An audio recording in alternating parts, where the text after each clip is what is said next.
कोई औचित्य नहीं है, कोई सेंस नहीं है।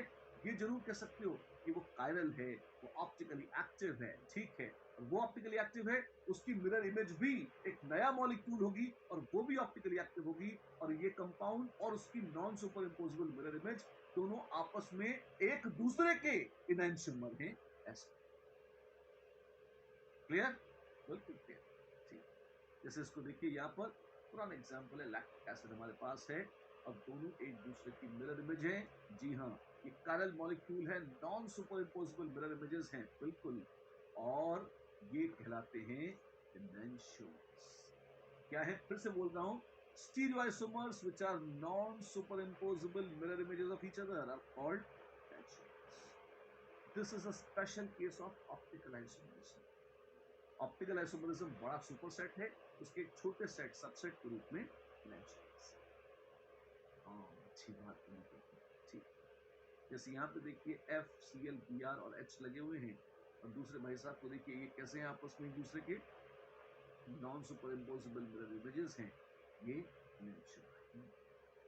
अच्छा, ऐसा है। जी हाँ, ये इनैंशियोमर्स। सिंपल चीज देखिए, mirror images of each other, they are, and superimpose हो ना मैच नहीं हो रहे, they are non superimposable mirror images, lead there enantiomers. अगर कोई इनैंशियोमर है तो ध्यान रखिएगा, एक इनैंशियोमर अगर डेक्स्ट्रोरोटेटरी है तो दूसरा गारंटीड लीवो होगा। आप कागज पर स्ट्रक्चर देखकर या आंखों से मॉलिक्यूल को देखकर ये नहीं बोल सकते कि डेक्स्ट्रो है लीवो है, जब तक आप एक्सपेरिमेंट न करें। एक कंडीशन में आप बोल सकते हैं, अगर आपका दिमाग खराब है ना, तो अगर एज्यूमिंग कि आपका दिमाग ठीक है तो आप नहीं बोल सकते। एक्सपेरिमेंटली देखें, लेकिन ये पक्का है कि अगर आपने एक्सपेरिमेंटली एक कंपाउंड को पता लगा लिया कि भैया ये लीवो रोटेटरी है और -36 डिग्री है इसका स्पेसिफिक एंगल ऑफ रोटेशन, ऐसा आपने पता लगा लिया, ठीक है, तो आप ये पक्का कह सकते हो कि अब जो दूसरा है, एक चीज एक्सपेरिमेंटल आ गई तो दूसरा, अगर एक लीवो आ गया तो दूसरा डेक्स्ट्रो होगा, उसका जो एनैंशियोमर है। अगर एक एनैंशियोमर डेक्स्ट्रो है तो उसका दूसरा एनैंशियोमर लीवो होगा। और यही नहीं, उसका specific angle of rotation exactly उल्टा होगा। अगर एक -36 है, दूसरा +36 डिग्री। अगर इन चीजों को मिला दिया जाए, मतलब एक डेक्स्ट्रो रोटेटरी है, एक लीवो रोटेटरी है, और दोनों एनैंशियोमर को 1:1 मोल रेशियो में मिक्स कर दिया जाए, तो आप क्या पाएंगे? तब आप पाएंगे कि ये जो मिक्सचर है, ओवरऑल मिक्सचर अब ऑप्टिकली एक्टिव नहीं रहता। हम कहते हैं this is optically inactive by external compensation. एक भाषा ये होती है, it is optically inactive. The mixture is, individual compounds optically active हैं, but the mixture is optically inactive by external compensation. ये शब्द यूज होता है, या इसको एक शब्द में कहें तो कह देते हैं ये है रेसमिक मिक्सचर। तो रेसमिक मिक्सचर क्या है? कायरल इनैंशियोमर्स का इक्विमोलर मिक्सचर जो ओवरऑल ऑप्टिकली इनएक्टिव हो जाए। इंडिविजुअली चीजें ऑप्टिकली एक्टिव है, but overall mixture optically inactive प्रतीत हो, तो वो कहेंगे ये racemic mixture. And obviously racemic mixture is always optically inactive. तभी वो रेसमिक मिक्सचर है, because it is optically inactive just क्यों? उसमें 1:1 मोल रेशियो में मिक्सचर है, किसका? इनैंशियोमर्स का। अच्छा, ठीक है, वही बात लिखिए, when enantiomers are mixed together in equal amounts, the rotation caused by one is exactly cancelled by equal and opposite position of the other, and the overall mixture is optically inactive. ये बात तो समझ आती है, बिल्कुल यही racemic mixture. अच्छी बात। डेक्स्ट्रो रोटेटरी में ऐसा लिखते हैं, लीवो में ऐसा लिखते हैं, तो रेसमिक में प्लस माइनस, ये डेक्स्ट्रो है, ये लीवो है, और ये रेसमिक ऐसे। डन? परफेक्ट। लैक्टिक एसिड की पीछा करें बहुत दिनों से देखिए, और इसका 1:1 रेशियो है, तो ये लैक्टिक एसिड का रेसिमिक मिक्सचर होता है। लैब में आमतौर पर जब वैज्ञानिक इसको बनाते हैं, किसी भी कायरल सब्सटेंस को बनाते हैं, तो अधिकांश प्रोसेसेस ऐसी होती हैं जिसमें 50-50% डेक्स्ट्रोलीवो बनते हैं और अक्सर रेसिमिक मिक्सचर बन जाते हैं। लेकिन प्रकृति में जब ऑर्गेनिक कंपाउंड सिंथेसाइज होते हैं, स्पेशली जो कायरल होते हैं, अगर वो सिंथेसाइज होते हैं, तो प्रकृति में एक बड़ी भीषण सेलेक्टिविटी देखी गई है कि या तो लीवो बहुत फेवर होता है या डेक्स्ट्रो बहुत फेवर होता है, क्योंकि बहुत सारी बायोलॉजिकल प्रोसेसेस काफी कॉम्प्लेक्स केमिस्ट्री के साथ चलती हैं, और ये नेचर में एक बहुत अजीब सा सिलेक्शन देखने में आता है कि दे फेवर डेक्स्ट्रो या लीवो। जैसे बहुत सारे अमीनो एसिड्स जो प्रकृति में पाए जाते हैं, इंसानों में पाए जाते हैं, प्रोटीन्स वगैरह बनाने में काम में आते हैं, तो लीवर होते हैं। अच्छा, तो डेक्स्ट्रो बनाता ही नहीं शरीर, लीवर बनाता है। अजीब बात है, मजेदार है। ये क्या है? प्लेन पोलराइज लाइट में किसी को भरा और देखा एक डेक्स्ट्रो रोटेटरी है, उसका टी फॉर्म। ठीक है। एंटी क्लॉकवाइज को हमने बोल दिया था लीवो, क्लॉकवाइज डेक्स्ट्रो है और एंटी क्लॉकवाइज लीवो है। ठीक है, जानते हैं हम। फिर डेक्स्ट्रो लीवो का मिक्सचर है तो क्या है? बिल्कुल बेवकूफ रेसिमिक मिक्सचर है, 50-50% दोनों। ठीक, इसी बात पे क्वेश्चन हो जाए, क्यों नहीं? Which of the following compounds have an enantiomer? इनमें से किसका होता है कोई enantiomer? किसका होता है, किसका होता है, किसका होता है enantiomer? Well, let's see.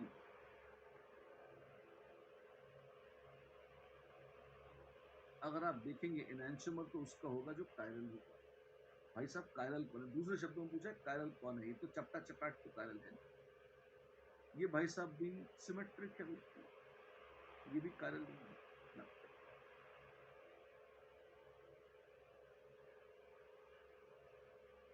इनमें से कोई, ये भी सिमेट्रिक है महाराज, ये भी कायरल नहीं। हारे परिणाम यही बचा। क्या तुम कायरल हो? हाँ हाँ हाँ अगर देखेंगे तो आपको कायरल एटम्स दो दो दिख जाएंगे, बाकायदा बाइजेक्ट कायरल है, कोई plane of symmetry, centre of symmetry नहीं है इसमें।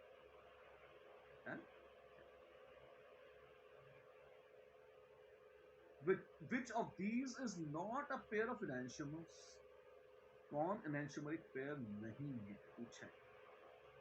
नो, अगर आप देखिए मिरर इमेज है, मिथाइल का मिथाइल, सीएल का सीएल, एच का एच, ये तो enantiomers। तो ये आंसर है बी, COH COH। ठीक, पीछे मिथाइल, पीछे मिथाइल। अब ये पीछे आगे ऐसे सेट कैसे करेंगे? आप तो एक काम करो, मॉलिक्यूल को पकड़ो और उसकी मुंडी पकड़ के उसके जो नीचे वाले ट्राइंगल है उसको घुमा दो। कैसे? COOH को तो इस मार्क दे देते हैं, COH को तो वैसे ही पकड़ते हैं। हाँ? और कोई दो मैच करा लो। दो कौन से मैच कराएंगे? जैसे H था इधर, यहाँ पर H इधर फ्रंट में है, इसको थोड़ा सा इधर ले आओ, कभी फ्रंट का फ्रंट में रोक लो। ठीक है, फ्रंट में आ जाएगा ऐसे। वैसे अगर ध्यान से देखो तो मिरर इमेजेस ही हैं, तो इतना भी मेहनत करने की जरूरत नहीं। क्यों?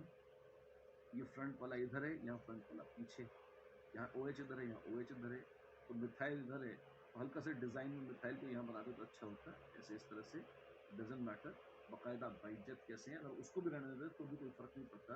ये कैसे हैं? ये मिरर इमेजेस हैं और ये enantiomers हैं। और नॉट पूछा है, ये भी आंसर है। ए और बी दोनों ही आंसर नहीं है ना, ए और बी दोनों ही आंसर। और देखते हैं क्या सी एक आंसर है। देखो देखते हैं। फिशर को 180 डिग्री, 180 डिग्री घुमाओगे, ये वाले भाई साहब बन जाएंगे, इसमें मिथाइल ऊपर चला जाए और इथाइल नीचे, H यहाँ और Br यहाँ। देखो H का H, Br का Br, आमने सामने मिथाइल इथाइल। एनांशियोमर है, हाँ है, तो आंसर है ना आंसर। जब तीन न हुए तो चौथे को तो होना ही पड़ेगा ना, तो आंसर तो है नॉट अ पेयर। फिर भी देख लेते हैं एक बार इज्जत से कैसे होगा। क्या कर दिया तुमने? देखते हैं क्या कर दिया। कल OH को ऐसे ही पकड़े रखो और बाकी तीन को घुमा दो ऐसे। क्यों?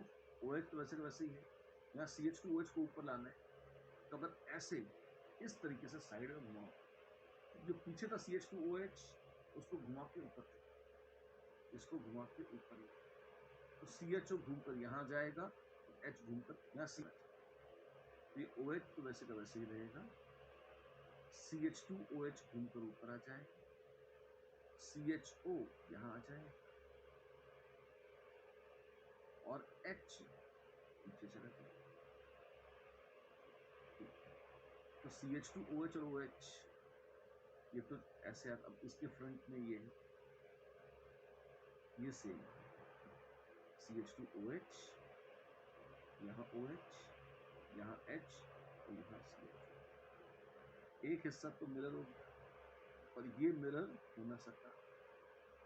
अच्छा, तो ये मिरर इमेजेस हैं क्या?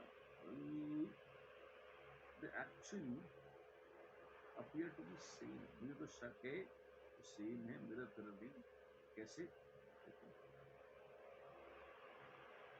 इतनी मेहनत कर ली, अब एक काम करते हैं, इसको मैच नहीं कर रहा ना सही, इस H को घुमा के इधर ले आते हैं, HCH को इधर ले आते हैं, OH को। तो अगर नीचे से पूरा घुमाएंगे तो CH2OH तो टॉप पे वही, OH घूमेगा तो यहाँ आ जाएगा, ठीक है, और CHO नीचे चला जाएगा, H फ्रंट में आ जाएगा, इसको ऐसे घुमाओ,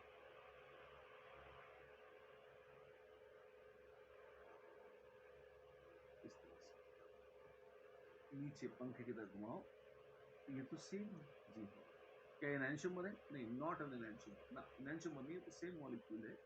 these things ऐसे 3D में रोटेट करके देखना पड़ेगा। हाँ, थोड़ी सी मेहनत करें, नेवर माइंड, चलेंगे इसके साथ, ठीक। ये तो बच्चों कहानी थी अगर एक एटम कार्बन, ठीक है, अगर एक से ज्यादा हो, more than one chiral atoms हो, तब भी क्या ऑप्टिकल एक्टिविटी आएगी? आइए, ये भी बड़ा मजेदार प्रश्न है, देखते हैं इसका क्या जवाब। अगर दो डिसिमिलर कायरल कार्बन्स हैं, दो सिमिलर कायरल हैं या कोई कायरल नहीं है, इसके तीन केस हैं। कायरल एटम ही नहीं है तो क्या मॉलिक्यूल कायरल हो सकता है? दो मिलते जुलते कायरल एटम्स हैं, एक जैसे हैं, तो क्या तब मॉलिक्यूल कायरल हो सकता है? और दो कायरल है और दोनों बिल्कुल अलग अलग है, दोनों में कोई मैच नहीं है, क्या तब कायरल हो सकता है? एक एक करके तीनों केस देखते हैं। और सबसे पहले दो डिसिमिलर कायरल कार्बन्स, कहने की जरूरत नहीं, अगर दोनों डिसिमिलर हैं, अगर एक जैसे नहीं है, तो न तो POS होगा और न COS होगा, तो कंपाउंड ऑप्टिकली एक्टिव होगा, जरूर होगा, जरूर होगा, जरूर। और उसमें कितने कायरल सेंटर्स हैं? दो कायरल सेंटर्स। अगर दो कायरल सेंटर्स हैं तो कितने ऑप्टिकल आइसोमर बन जाएंगे? 2 to the power 2 यानी 4 बन जाएंगे। कैसे? दिखाता हूँ, देखिए, 1 2 3 4। क्या क्या क्या कैसे बना लिया, कैसे बना लिया?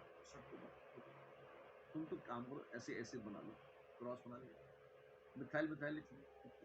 अब क्या है, यहाँ H और Cl है, H और Br है, ठीक है, ऐसा कोई भी रैंडम कहीं भी लिख लो, HCl, इस तरह एक कंपाउंड बनाया, उसकी मिरर इमेज बनाती, ये दोनों कायरल हो गए। अच्छा, अब एक काम करो, किसी एक के अराउंड दो ग्रुप एक्सचेंज। अच्छा, HCl, जैसे यहाँ पे मैंने कहा HCl मार्क करते हैं, जहाँ जो बना हुआ है पहले से उसमें H और Br एक्सचेंज करें हैं, अब इनको एक्सचेंज किया है, तो अब ये एक नया एटम बना दिया, तो एक टुकड़ा तो सेम है और दूसरा टुकड़ा उलट दिया, तो अब ये नया ही मॉलिक्यूल बन गया और उसकी मिरर इमेज बन गई। 1 2 3 4 बच्चों मनो होशियार, ये चार अलग अलग आइटम बना दिए हमने जैसा कहा था, ये चार हैं, उसमें रिलेशनशिप क्या है? जो एक दूसरे की मिरर इमेजेस हैं, हाँ, वो एनांशियोमर्स, बिल्कुल, जो एक दूसरे की मिरर इमेजेस हैं वो एनांशियोमर हैं, लेकिन बाकी 1 और 2 एनांशियोमर थे, 3 और 4 थे, पर 2 और 3 नहीं, या 1 और 4 में क्या रिलेशन है? क्या क्या क्या भाई, आप ये देखो कि ये एनांशियोमर थे, ठीक है, ये एनांशियोमर थे, ठीक है, ये भी तो आपस में ऑप्टिकल आइसोमर थे, ये आपस में कैसे रिलेशनशिप है? Optical isomers which are not related to each other as mirror images, कुछ ऐसा लगता है। इनके लिए एक दूसरा बड़ा प्यारा सा नाम है, इन्हें diastereomers. Diastereomers, the stereomers which are not enantiomers are called diastereomers. Stereoisomers that are not enantiomers are पूरे सारे stereoisomers। कंफ्यूजिंग लगता है बच्चों को थोड़ा थोड़ा, ये देखो स्टीरियोसोमर्स एक बड़ा ग्रुप है, दो बार बना।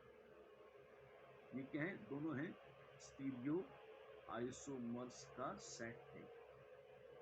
इसके दो हिस्से करें, एक ज्योमेट्रिकल और एक ऑप्टिकल। और ऑप्टिकल में एक छोटा सा हिस्सा था, कौन सा? वो था एनेंशियोमर्स। और एनेंशियोमर्स के अलावा, इसी एनेंशियोमर्स के अलावा